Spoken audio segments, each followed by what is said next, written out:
Alien object బూగాస్పియర్ దొరికిందని చెప్పాను కదా, ఆ బూగాస్పియర్ పైన సైంటిస్టులు ఎన్నో రీసెర్చ్ చేస్తున్నారు అండ్ వాళ్ళకి షాకింగ్ రిజల్ట్ అనేది వచ్చింది. అది కూడా మన సనాతన ధర్మంకి సంబంధించినది. ప్రూఫ్ ఎండింగ్ లో పెడతాను, లాస్ట్ వరకు చూడండి. సైంటిస్టులు బూగాస్పియర్ పైన ఎన్నో రీసెర్చ్ చేయంగా స్పియర్ నుంచి ఎలాంటి రియాక్షన్స్ రాలేదు.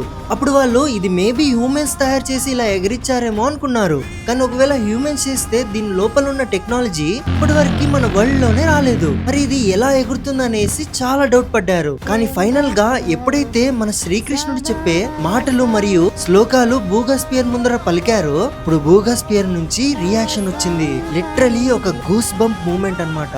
ఆ వీడియోని మీరే చూడండి. జై Srikrishna. ¿Pueden ver qué respuesta? Yada yada hi dharmasya glanirvavati varata kendraharam sada vasantam hi